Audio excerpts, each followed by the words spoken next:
Je suis atteinte d'un trouble de bipolaire borderline en fait depuis plusieurs années et à la suite en fait du décès prématuré de mon père, une dépression m'est tombée dessus.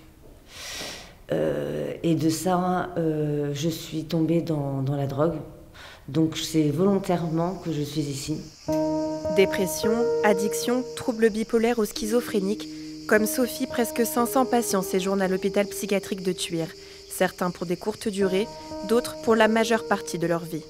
Je suis à l'hôpital de Thuir depuis, ça va faire 30 ans, le 16 octobre 2025, pardon.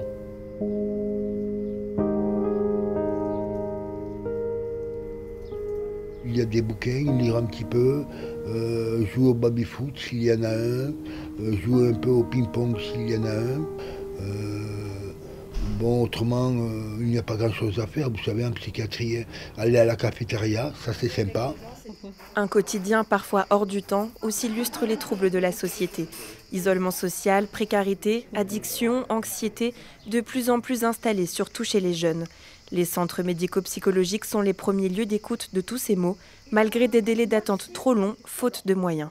On a beaucoup de jeunes entre 16 et 20 ans, là, avec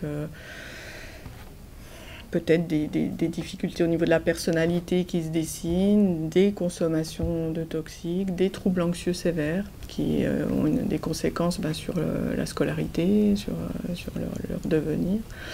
Donc voilà, et puis encore une fois, je vous dis, cette difficulté à être suffisamment en nombre pour bien prendre en charge nos patients. C'est l'un des enseignements du rapport parlementaire remis cet été par Jean Sol, sénateur des Pyrénées-Orientales. Pas de grande cause nationale sans grands moyens, en particulier pour la prévention au plus tôt. Parce que bon, c'est bien à l'école, et c'est bien dans les écoles primaires, dès le plus jeune âge, dans les collèges et les lycées, qu'on peut aussi participer à ce travail de prévention, de détection et de repérage, de manière à mettre en place ensuite un plan d'action et à diriger ces gamins vers une CMP et ensuite vers un psychiatre ou un pédopsie pour pouvoir mettre en place un traitement, une thérapeutique, et surtout accompagner et suivre. Les sénateurs préconisent de cartographier les besoins pour mieux orienter les moyens. Un quart des départements est toujours dépourvu de pédopsychiatres, alors que le nombre d'enfants et d'adolescents suivis a augmenté de 60% en 20 ans.